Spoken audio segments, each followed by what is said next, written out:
of one tzaddik, the world continues. And I had mentioned my daughter here is not supposed to fulfill the mitzvahs that is not. No, and that's right. Well, let's in Daf Gimel talking there. The Indian is talking about that even if a goy, according to Rabbi Meir, even if a goy engages in learning Torah, he's considered meritorious because he's considered like a Kohen Gadol. He's doing a very meritorious thing. That's the second basis on Gimel Aleph. Yeah. That all mankind is obligated to observe, Jew and Gentile alike are obligated to observe the 7 mitzvahs of Bnei Noach. And all mankind is obligated to worship God, and all mankind is obligated not to worship idols, and all mankind is obligated not to murder, and all mankind is obligated not to commit immoral sexual activities. All mankind is obligated not to engage in robbery, and all mankind is obligated not to eat a limb from a living animal, and all mankind is obligated to live under courts of justice. And this is a requirement, a basic requirement for all mankind. And they are permitted, of course, to study the Torah to know how to fulfill the 7 mitzvahs that they're obligated to observe. There are other sheets telling us what the 7 mitzvahs are. Some have a different other version of that, but we won't go into that at this point.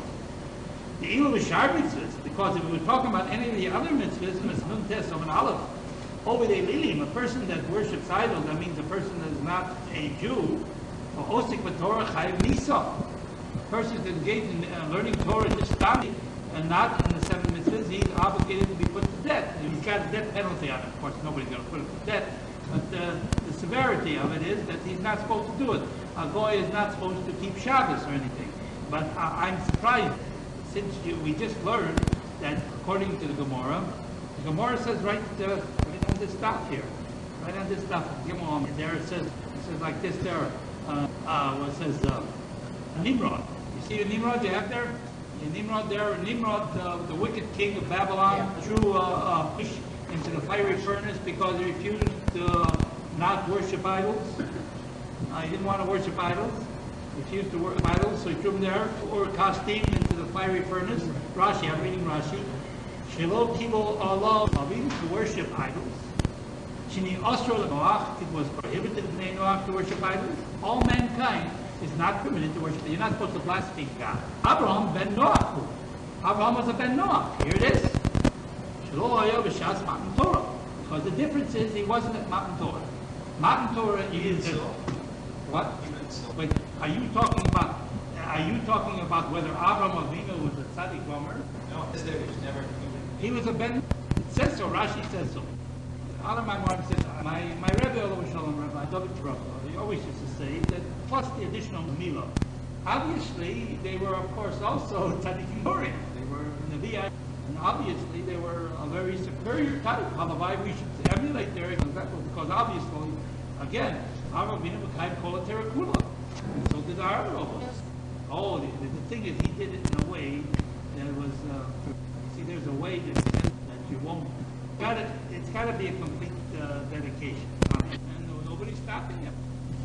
Well, obviously, if he's a geared tzaddik, and we don't go out to proselyte people to become. We don't proselyte anybody.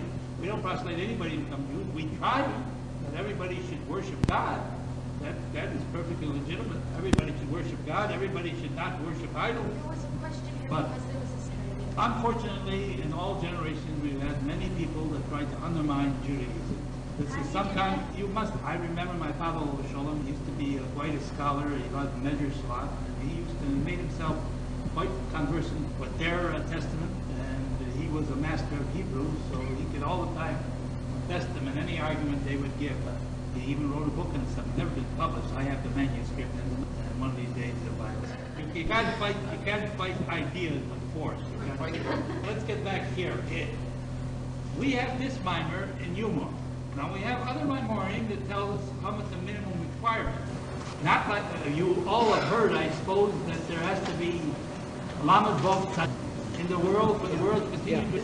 Here we have one, and the Mocher, one of the Mochorim in Shas, for Lamed Vav Tzadikim, we keep this place, don't lose it, we'll get back to it, because we're learning here something ma'akev, something that will hold you back from doing tshuva, which is what's underlying here. If you look in the Gemara Sukkah on Mem Hey Omid Beis, just hold this place. Mem Hey Omid, about a little more than halfway down.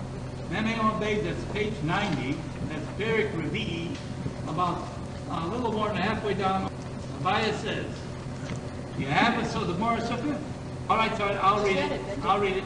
Omar Abaya. Look, the Kabli Api Shechina B'chol Yom. The world never has less than 36 righteous people that come into the presence of the divine presence of God every day. For there are 36. And lo and behold, believe it or not, you've got it on. And I'll show you a third sheet. All right. It gives here at the bottom of about 2 rows from the bottom. It says like this: these are the 45 tzaddikim that the world continues to exist because of them. And then it enumerates them. No, this says 45. These are, it's saying that they lived in the past. No, that's talking about in any generation. In every generation there are 45? 45. So now we have at Three least opinions. One is sufficient. Yeah. The Gemara says in Sukkah 36. And the Gemara says in Chulin 45. So, no, that'll be for the time being. And gentlemen, with your indulgence, I will go and find the Marshaw that mentions 36. And the Marshaw is the back of the Sefer, and that would be, of course, it follows the very dafing of the, would be Mem Hey Omid Beis, right here. See it? Where is it? Page, What page Tesam in the back, the Marshaw. If I jump around, and I'm trying to cover the material, and obviously it's an ocean, and no matter how much you...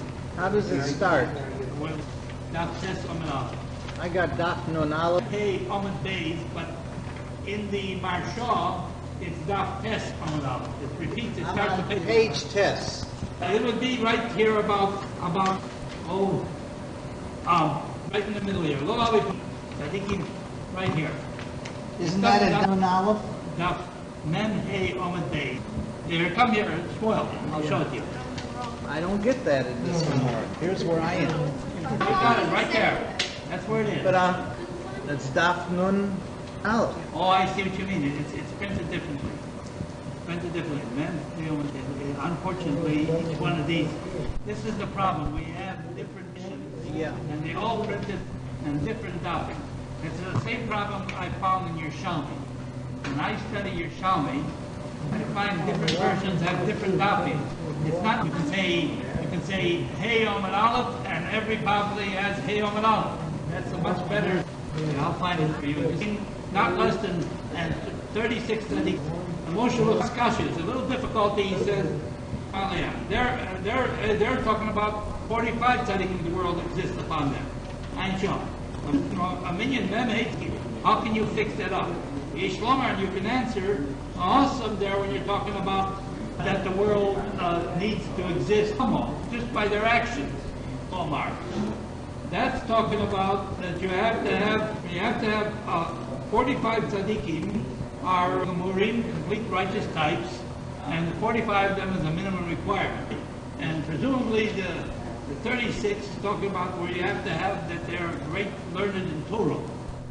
But I would say that in all probability, we can say that all three things are correct. If it's a situation where ordinary circumstances are there that we don't have, we have, say, 45 righteous types, that itself would be sufficient to let the world continue to exist, even we don't have too many great scholars. 36 great scholars, that itself would be sufficient even if we didn't have 45 ordinary tzaddikim. If, God forbid, there was a generation that's devoid both of righteous people and scholars, but we had one outstanding righteous type, that one person can continue to let the world exist. The fact is that ordinarily, at that time, the requirement was that there had to be at least 9. For the whole mankind, we must assume that 1 is sufficient because many times it happened. Only 1 man was enough to save mankind. So it happened many times where the Gemara talks about the man that would pray for rain, that God would say that the whole world continues to exist because of Hani, even though he is satisfied with the relation for his own personal sake. Yes. This is in the center there that it says there's 4 cities that are destroyed. Sodom and Gomorrah and 2 others. 5. Can we have a later session bring out what the other 3 were? Yeah. Because of that thing, we don't learn out a Musa. Because in the case of Doramah, Shelach was still alive, there was 9 with Rabbi, as though it's something that's miraculous. An example, I gave it to you last time, those that didn't hear it. On every daily newspaper, you have printed the sun is scheduled to set and the time the sun is scheduled to rise. Now, if you don't go and get up at such an early hour and get up, and if you will make an observation, you'll find out, lo and behold, it rises when they say it's going to rise. Exactly. And if you go and look and observe when it's setting, it'll set exactly when they said it's going to set. What? I understand that. You can put it in the paper. Nobody makes a fuss about it. We know, we take it for granted already. In a situation, we say, this is a norm. Well, we know that. You want to find when the sun sets? We look in the paper and you say the sun's going to set today at this time. We go and set our time for tefillah, for praying to God, according to, we look in the newspaper. We go for the sun sets, and we take it as a norm. They publish 20 minutes before the sunset of all the major cities in the world. You can get one of those plaques, those things, and you can go and you can be a great big time novice. You know right ahead what's going to happen ahead of time. Nobody goes and hollers in the streets. You see such a wondrous thing. And every time, each time it comes exactly. Of course, this is of course the kindness of God. God has the forces of nature so attuned that you can predict more or less what's going to occur. In the degree that mankind predict, God of course can predict much more exactly, because God knows all the variables that will come into a situation. Knowing everything that's going to happen ahead of time, it's no big feat to be able to see with a great clarity what's going to happen. You understand? So it's not that the knowledge forces the sun to rise at a certain hour or set at a certain hour. It's based on what the prior information you have at your disposal, knowing what the ordinary course of events will take. This necessarily follows. As a matter of fact, this is one of the we have there the Torah Tamimah in the parish on Rus.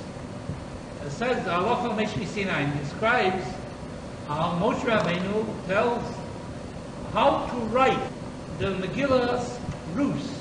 Now, the Megillah Rus occurred 300 years after he died, and yet it's Halacha Moshe Sinai. This is the way you're supposed to write about the incident. Why? Because God gave the Nevi'im the power to see exactly what was happening, what's going to happen in the future. So they see it. This is the way you should describe it. What do you mean? Where? I'm confused by this. There's a Sefer. Moshe wrote down somewheres to say how the Megillah Rus was to be written. Halacha Meshmi Sinai. Where does it say halacha? Listen. I understood what you said, but you know I'm doing research on Rosh Davis. Yeah. And coincidentally, I'm doing research on the second Sefer. All right. And Yeah. what did God give it Moshe at time? Yeah.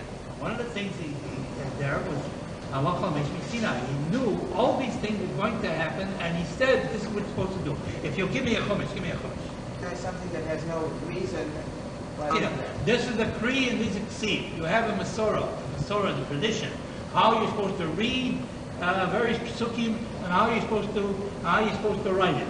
You write it in a certain way, and you're supposed to read it in a certain way. Yeah. And this is Halacha Moshe Sinai. It comes there, and it's mentioned there. Chazal tell us that this is Halacha Moshe Sinai. That this is the way you're supposed to read the Megillah Rus. It says. This is Rashi? It was Torah. On what? Towards me was Rabbi Baruch Epstein, who passed away around 1906. The Rabbi Baruch Epstein was born in 1860. He was educated in the biggest yeshivas in Europe, and he was a very educated man. He became a president of a bank in Russia. Before the revolution came, then he was supposed to be president of a bank.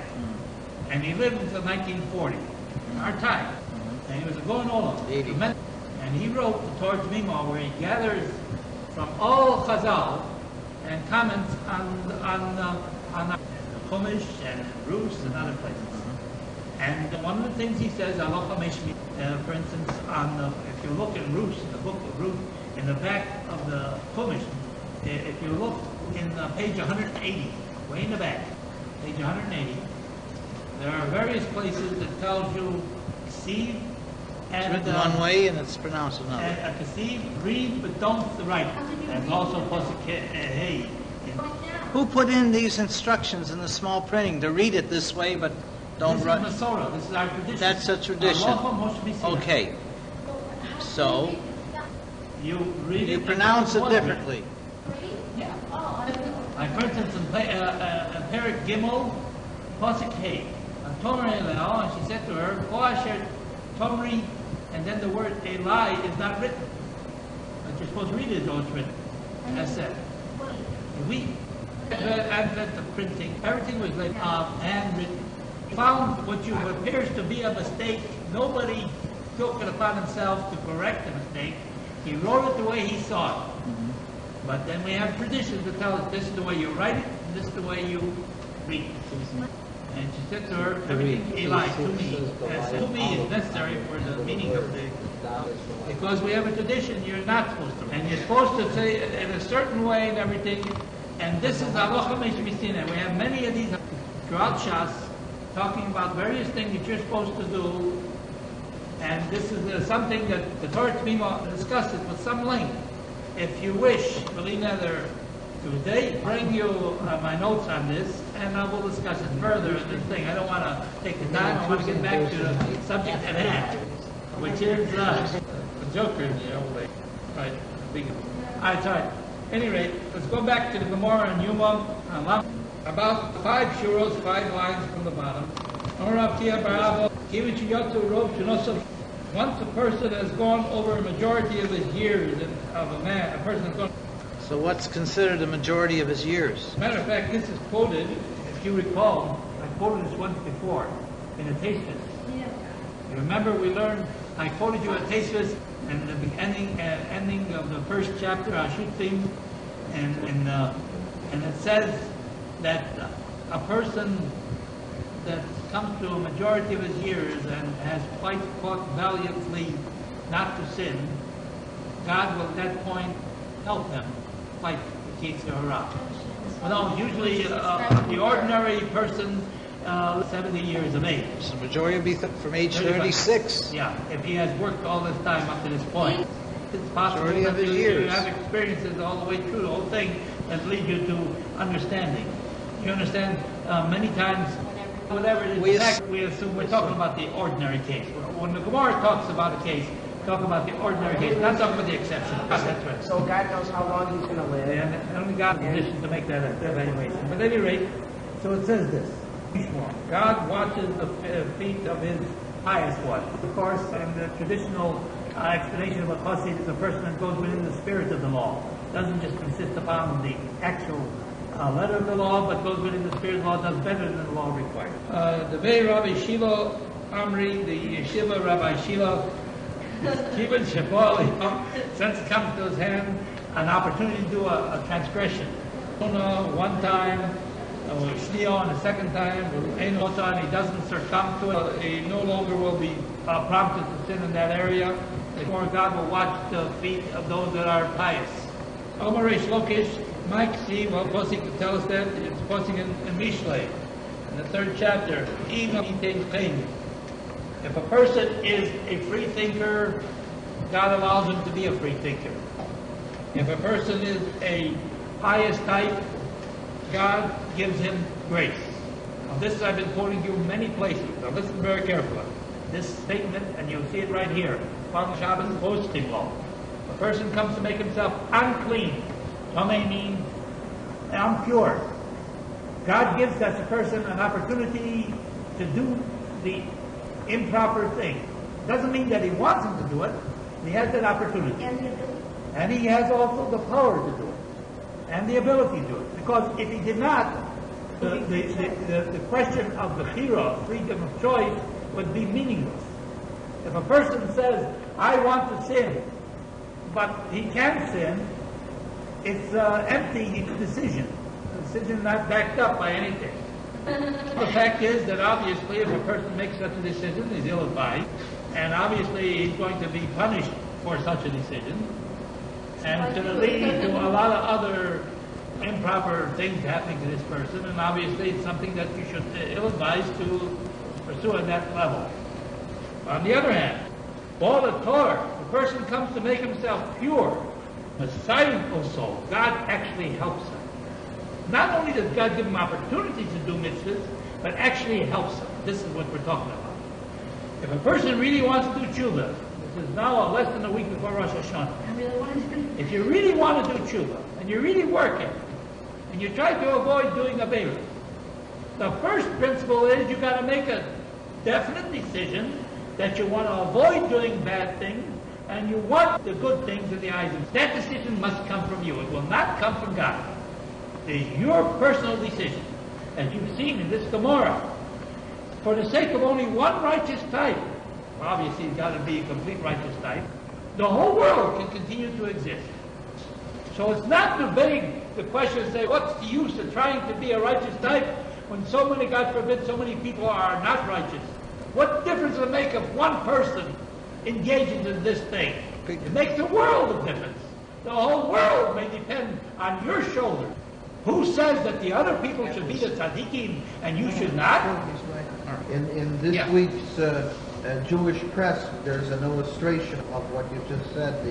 There was, in fact, your son has a three. This is just to illustrate how right your father is. Don't need this is Torah service already.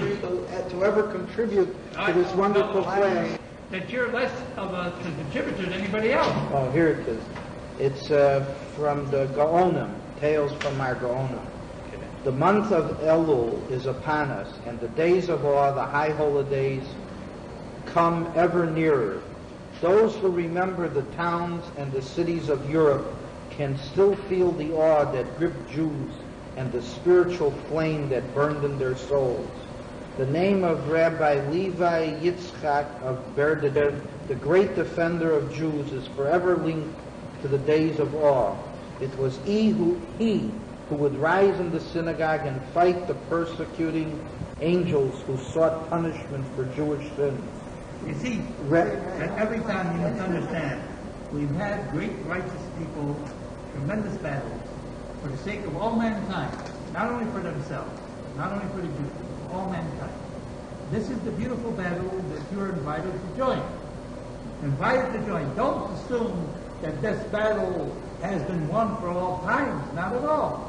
We are still engaged in this war, and we're still very active in the front lines. We still have to participate and do our best to be the righteous types. We cannot depend on what the righteous people before us did. We now must be the righteous people. Anyway, he sought punishment. Rabbi Yitzchak would always seek some answer, some vindication. Here is one such story. 1 year before Rosh Hashanah, Rabbi Yitzchak received a letter from his teacher, Rabbi Baruch of Mizrich. It was short but ominous. Quote, "This Rosh Hashanah be especially watchful," end of quote. Rabbi Yitzchak trembled as he read the words. He must be especially vigilant now.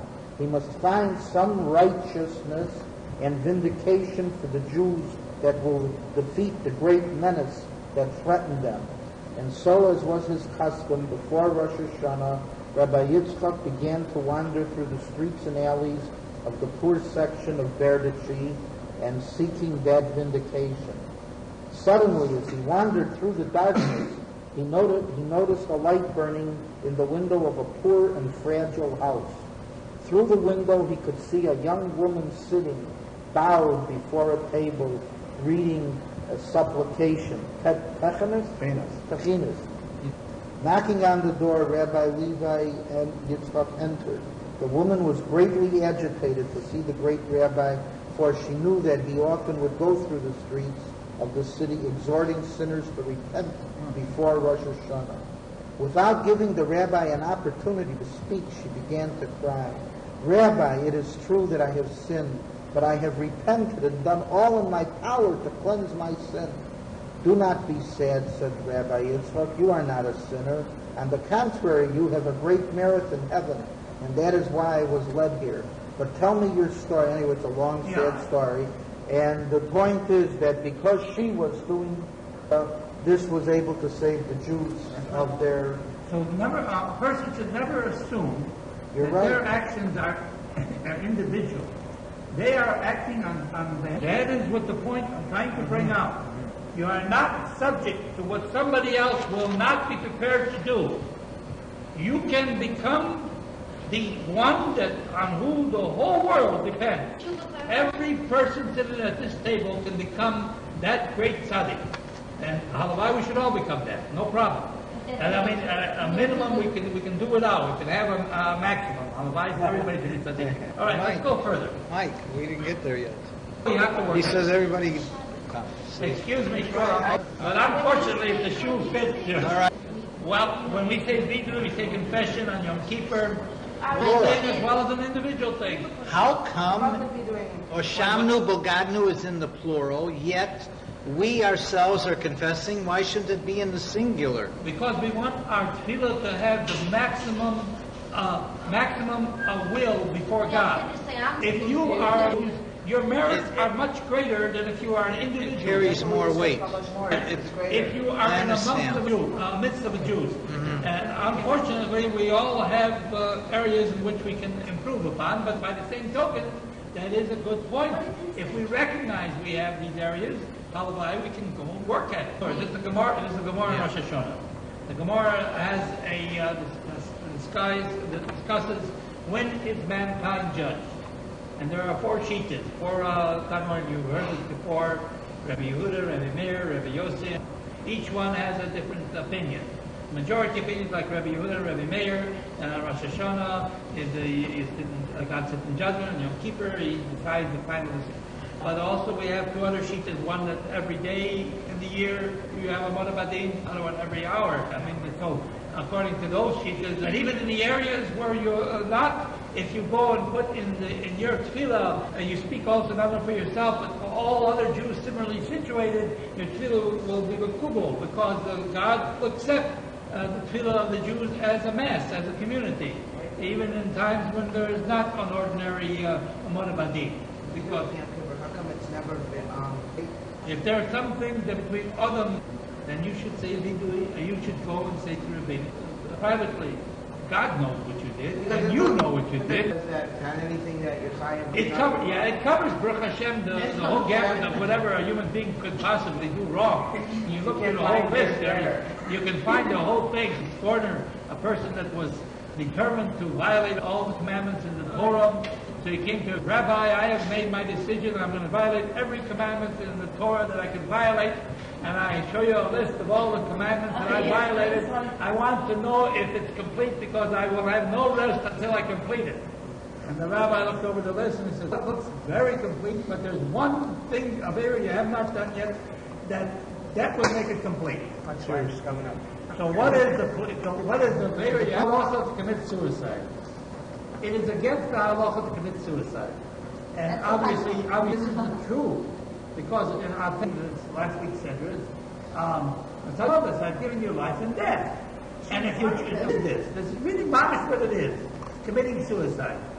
It's just, for instance, Havahel Avdolos, when a person goes and takes a automobile, and he never goes and have it greased or oil changed or anything like that, before the whole thing will mess up and it won't be able to go. The same thing with a human being. If we don't do that, we're committing suicide. We're not doing the Rabbi a favor by doing his Ratzon. That's people make a mistake. They think they do mitzvahs, and that helps God. God can live without their mitzvahs or with their mitzvahs, but they can't live without them. Let's go further in the Gemara. It depends what a person is selling. A storekeeper is selling naphtha, which has a very bad taste, or perfume. They both have an odor. Yeah, one is horrible. Now, if it has to come, a person comes to buy naphtha, Omar Lo, so the storekeeper says to the customer, "Sir, Help yourself. Help yourself. Get the measure for yourself and someone, but what if it comes with a beautiful perfume? Yeah. And one computer goes off, the whole system stuffs up the heart. The heart lathe doesn't refer to the pumping machine, it's talking about the seat of intelligence. Stuffs up the heart of a human being. That means a person's intelligence is blocked from being able to go and become knowledgeable in the wisdoms of the Torah. Like Semes, look in Rashi, it's not lying. Mama says someone else. So Semes, it blocks up and blocks everything up from all. This is the very important thing to understand. Yeah. Don't assume that an Avera is Avera just in of itself. It has A damn effect. side effects that's mind-boggling. It's not doing the Avera that in and of itself is the only damage that's caused by that Avera. The side effects are devastating. It can stop a person from having the understanding, and this can stop him from having Torah law. It stops in all areas. Thanks God that you came to the understanding. Therefore, say, we will do, and then we will learn. No. If you'll remember what I told you what the Rambam said. The Rambam said, wait, somebody wants to come in. I think that's our comment. I couldn't hear if it was shut off. The same thing when a person, we learned before in the Yordea, a person eat improper foods that stops up the heart, the ability to think clearly, and also Averas. It has a negative effect on a person. Averas, all kinds of sins. All the sins are intended to go and help us do the will of God. We have to avoid certain areas. We have to go towards doing certain things. This is the purpose. That's what you're referring to now. Not just the food alone. Talking about- The Averas themselves. I'm broadening this. Before I just talked about food. Now I'm broadening the perspective. I'm giving you now a Gemara that tells you that not only what you eat affects your intelligence and the capacity to go and acquire Torah wisdom, but also what you do also affects morally, and undermines you morally, and undermines you in every spiritual factor that you can consider. And we'll go further into this. So, what the question is that in Torah, in order to control the Yitzhak and you Yeah, sin all right. at 22, you can't learn Torah without if you sin, and you can't sin, and you have to learn Torah to stop from sinning. So what do? Do you do mitzvahs, or you, like it says, you go away from evil and you do good? You stop. How do you stop? I will explain to you. This is why the Jewish people, when they on Mount Sinai, they had this concept. Na'aseh v'nishma. We will do and we will listen. Unfortunately, so many people think that a religious Jew, you have to be a great Talmud scholar. You have to be able to learn poskim and everything. That's not the case. We got Baruch Hashem, others for him that tells you what to do and how to do it. North is not learning Torah, learning Gomorrah, and reasoning. That's learning. The Rambam says it is accepted among philosophers that if a person has bad habits, bad midas, bad standards, and no matter how much intellectual curiosity tries to absorb intellectual endeavors, if he's fighting his bad habits, he's foredoomed to failure, because sooner or later he'll just give up the struggle because it's fighting against what he is doing. On the other hand, if a person changes his ways of doing and does what should be done, any knowledge that he acquires buttresses backed up by performance. It's not enough to learn Torah and not to live according to the Torah, because without living, it's an empty exercise. It is an exercise that's not really intended. The Torah that you're supposed to learn is the Torah that you're supposed to live. You're supposed to live according to Rabbi Shmuel, because without that, you defeat a major portion of what has to be done. Now, what's your shayla? We're talking about doing an Avera. That would, To a certain degree, depending on how far you go into that area. now somebody did teshuva, then it wouldn't do that. It wouldn't do that anymore. Obviously, this is not a situation that stops it up forever. If you go away from the Avera, that's relief for the blockage, and now you can function as you were intended to be able to function. Keep on persisting and doing things contrary to the will of God, you are bucking a situation that you can't possibly win. Because the whole world was created to live according to the will of God.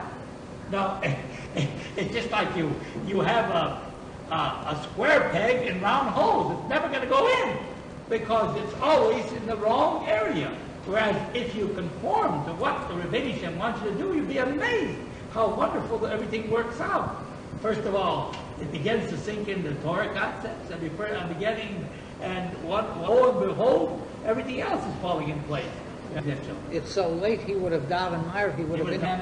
You should not become tummy with these averas. The Mosam, Mosam don't read, become tummy, unclean, and the Motam, don't become blocked up with them. The averas, don't let them block you from your Yerusha, Yisrael's Torah.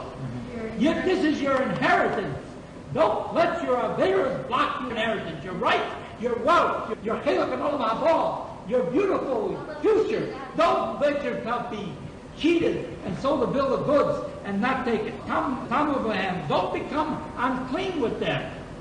And you will become unclean with them, God forbid.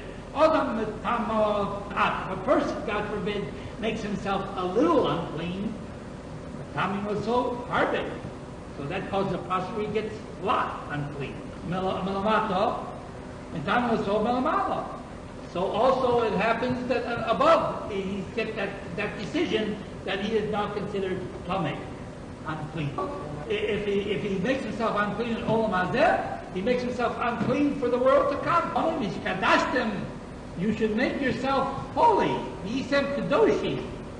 You should become head for holiness. The Am Yisrael, the Am Kodesh, a holy nation. Because I God am holy. A person goes and makes himself holy a little. So God makes him a holy, complete. All from you, help you. He's going to help you in all these areas. All you have to do is show the direction you want to go. No, never. You will need God's help all the time. So you have this sequence of events. It all requires that you've got to be determined to head in the right direction, avoid doing the improper thing, and strive to do the proper thing in the eyes of God. If God forbid a person goes in the wrong direction, this blocks him from his goal. Now, in the same vein, I want to, excuse me, your indulgence, I want to quote another one. But I'm trying to build up so that you understand the whole sequence of a thing, so that you understand this is not something beyond your control.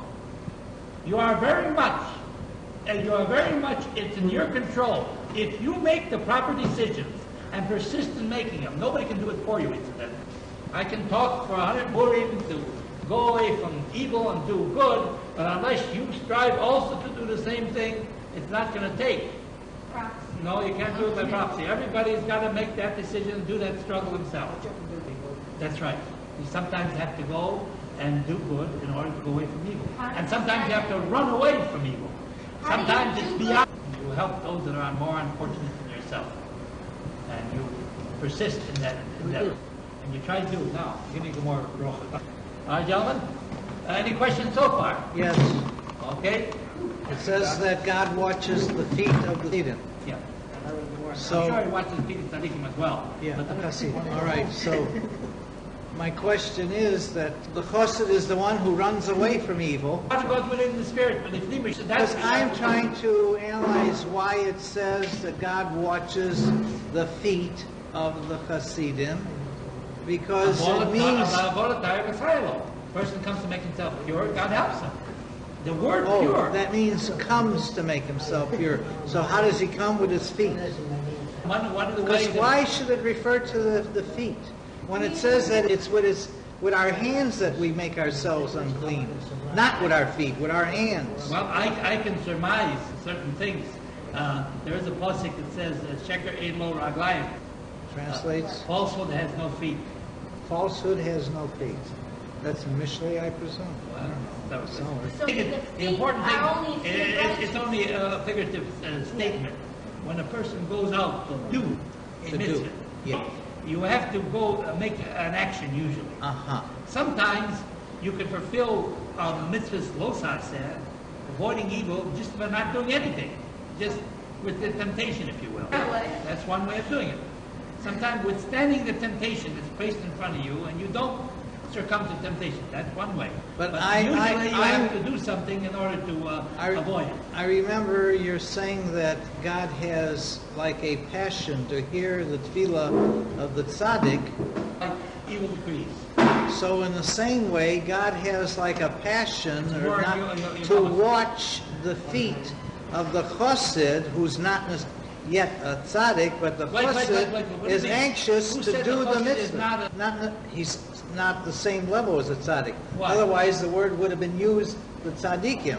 But since the word is not used, the tzaddikim, God is not watching the feet of the tzaddikim, He's watching the feet of... Wait, So the chassid is a step below a tzaddik. Not, No, not listen necessarily. very carefully. You of course say Ashrei 3 times. It's the Happy- chapter 145 of the Tehillim. Yeah. We have a pasuk in Ashrei. So, yeah. God is a righteous in all his ways. Derech Yeah. in there. And the chassid in all his actions. He goes within the spirit of the law. So it doesn't So I'm make you- thinking that the chassid is the one who runs to do mitzvahs, who runs And to the do tzaddik doesn't? things. The tzaddik is righteous in all his ways. His ways could be in sitting and learning, in giving Isn't instruction. that also doing Of course, but the tzaddik is not the one who does the running to do things, No.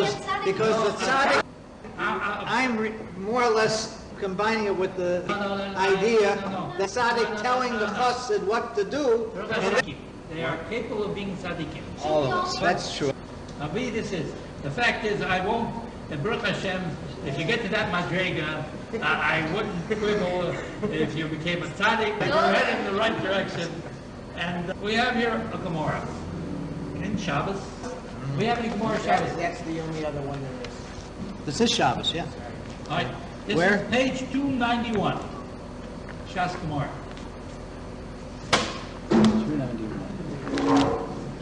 91? 291. 94, 98, 88. Okay. See, the Gemaras have, Baruch Hashem, many things in them.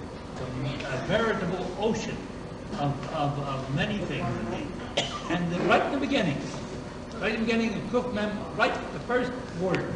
Shabbos.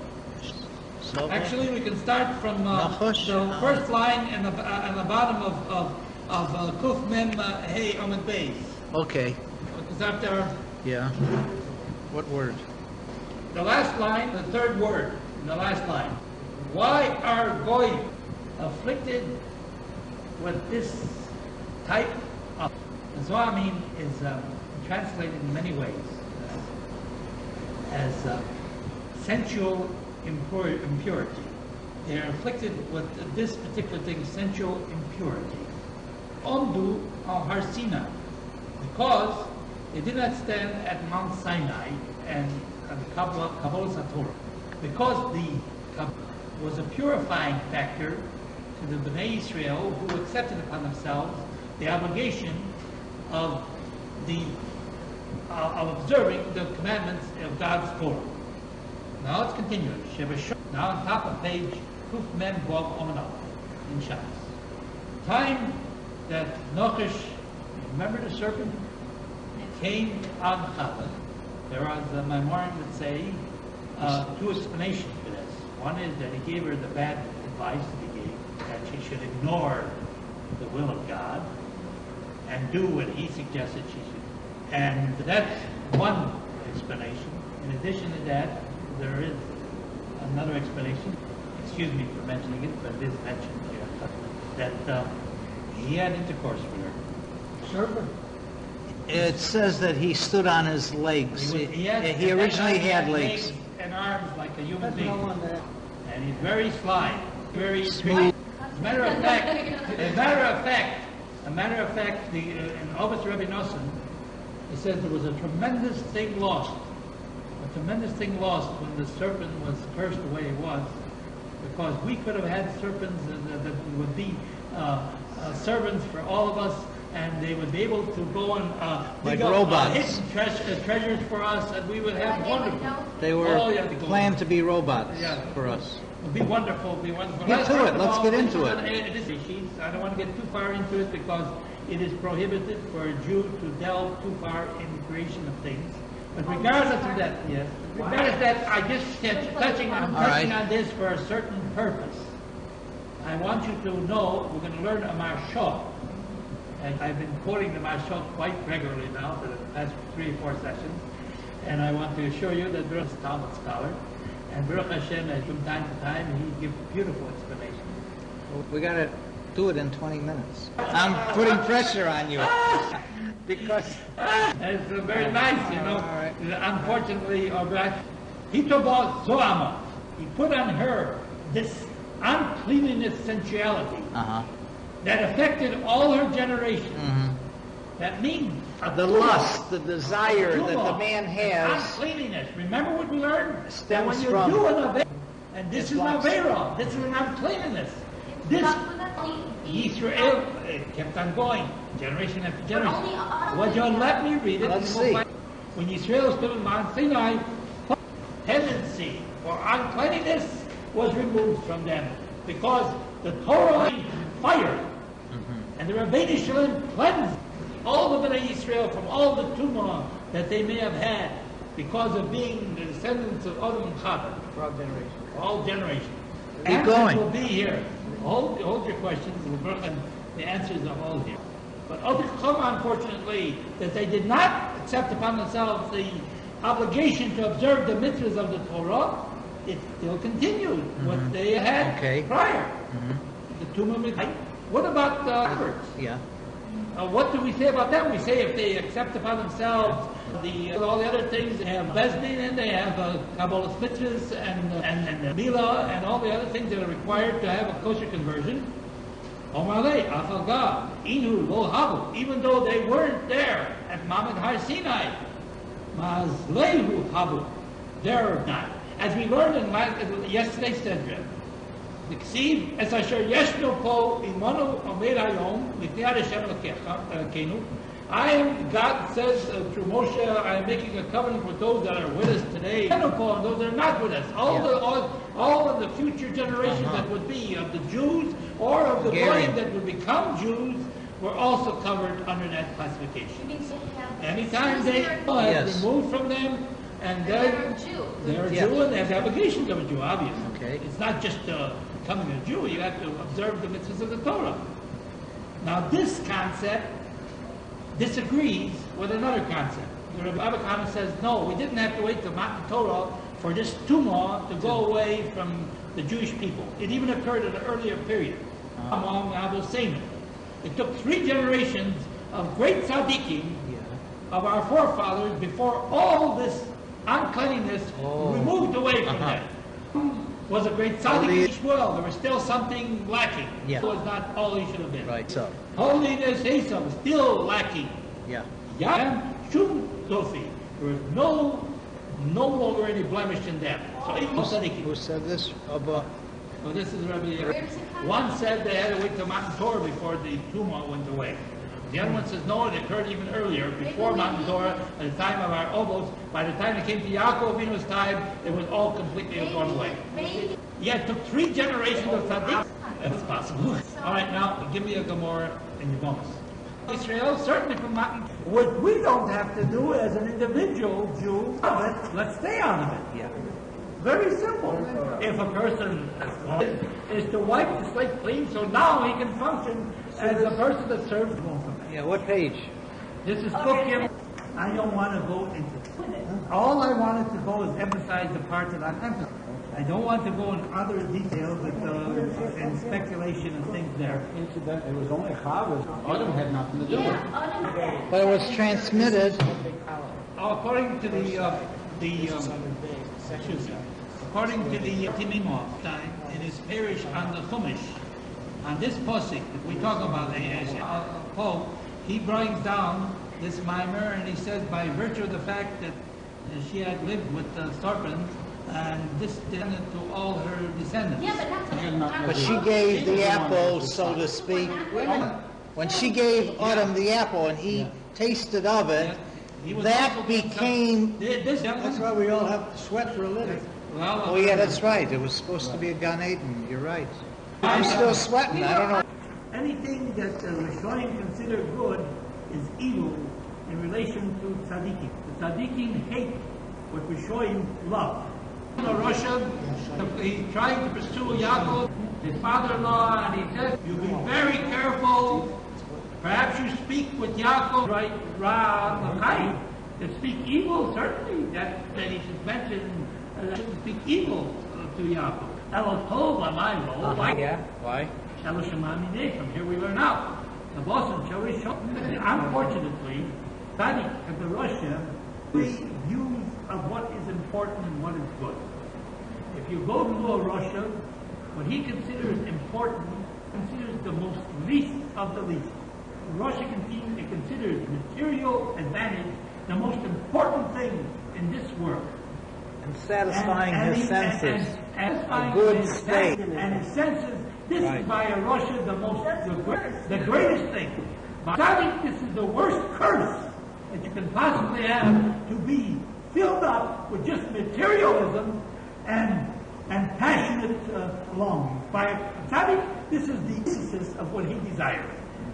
He couldn't care less about all this garbage, and he doesn't want to be associated with it. And any time, as I mentioned to you before, like they have in this there, and you can go to the lottery and things like that, and they make this a big parade. It's something that's kosher that you should go and you should have, or you can go and you can have free vacations. You can spend all your whole life running from one place to another and visiting and everything, not learning Torah, not doing mitzvahs. Can I use it? Someone uses it. No. But in that area, hell on earth for a tzaddik. A tzaddik couldn't consider this as a viable way to waste all your time on idle pursuits. Is by a tzaddik the greatest evil you can possibly do. He wouldn't wish it on his worst enemy. With an uncleanliness that keeps them from understanding the truth. Why when you say to people and talk to pleasure? Yeah, if you tell them, they look at you like you're some shuman. They say, if you ask me that a person should walk and go after all the pleasures of the moment, they'll say, that I want. That this stuff about Torah, what could be? I don't understand you. You must be off your rocker. You're such a. It can't possibly be serious about this, could you? You see, that's why we got so many people around the table. I say. They're lined up. They're staying out. I don't want to hear what's No. All right, forgive me. First of all, these Jews who come to a shul. Yeah, that's good. And I don't want to hear him Okay, you're right. And if they're asking mitzvahs cholila, that we should have any... No, the ones in the street that look at you like crazy. No, but God forbid. No. Should never do... You gotta ask apology. All right, because you're not permitted to say a lashon hara. Yeah, right. If a person comes to shul, these are the best Jews.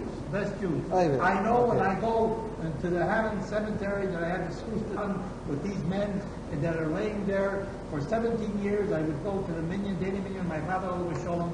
And I walk through the Hammond Cemetery, I feel I'm in a Mokum Kodesh, in a holy place. Because these men daven, they were not didn't want to do mitzvahs, and they were very fine people, wonderful people, unfortunately. But we're here yet, so we have to go and do what we have to do. All right, let's go first. Go on of our generation. Rabbi, he says the lover of gold and silver. The fact is, God gives to each individual what they want. If you come to a Russia, what do you want as reward for your good deeds? Oh, I would like a lot of money, a lot of good things, a lot of pleasures. That's what I like. If you talk about the Russia, say, I tell you what, instead of giving you those temporary pleasures, I can give you go to heaven.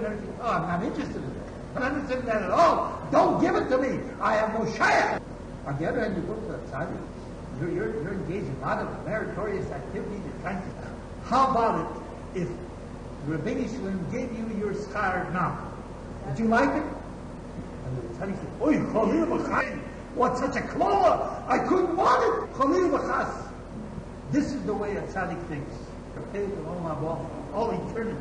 Ever since it is a really a sad state of effect that a person is willing to sacrifice all eternity for only a few miserable years in Olam Hazeh. This is a ridiculous exchange. He's being gypped like mad. If there was any misdirection, it's tremendously different.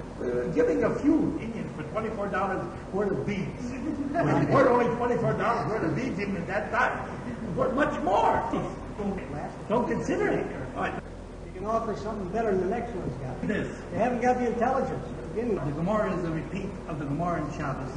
You see where it all is. So you see now, you don't have to be a big Talmud scholar.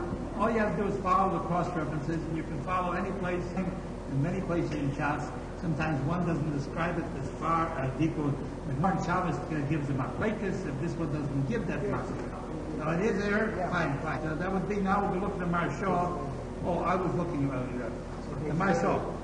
Page 30 in the Marshal. In the back? I'm reading the Marshal. The Marshal says, and Kuf Gimel Amid Beis, and the Gemara in Yoma, mankind was created in the image of God. Nishmaso, his soul was from above, from heaven. Also his body was from a clean place. Mokam HaMizbeach, in the place where the Mizbeach is. Shemishon, he was a singular being among all the creations below. Just like God is singular above. Man was unique. Al-Korko Nibro Yechidi, therefore he was created individually, a singular being. And when the Nochash came in Chava, because of the sin, ate hadas, that they ate from the forbidden fruit of the tree of knowledge, Hama es Adam. Atah es Adam. Made a man make a mistake, and he would become mortal. Man, woman is in the man type. Also is Chava, and he wanted to marry Zoama, and in this he put in her a sensuous impurity. Also the man, the Kloshar and the Broim, with all other creation, David Bo, the Tab Hatuma, this uncleanness stuck with them. Then to remove this uncleanness, the Tzelem Elokim. They are now again in Tzelem Elokim, the image of God. And this is what we have to maintain by doing tshuva, by doing mitzvahs, by learning Torah, and becoming Yerushalayim, Avos Hashem, Avos Torah, becoming great, tzaddikim, the way we should. This is the whole thing that we have to do, the whole drive. And remember, for the sake of one tzaddik, God will allow the world to continue to exist. And it always tries to make us do what's wrong. Our forefathers had placed us in a very wonderful position. Our forefathers have placed us in a very wonderful position. We are in a position of kedusha, business responsibility, not only in relation to ourselves and to our children, in relation to all that came before us. In this high degree of kedusha, in the real sense of the word, we must avoid tumah. We must cleave to tahara, to purity. We must avoid sinning. We must do the mitzvah. We must become the Tzaddik wants us to be. If you're away from it, and this is the reason why I learned all these Gemaras. You get the whole picture, and how it sticks with you, because this is a beautiful thing. Once you understand what the problem is, people won't bring you a cup and say, "What difference does it make you?" It makes a big difference, because everything keeps you away from what you want to have. You have to become. I believe that. Well, first of all.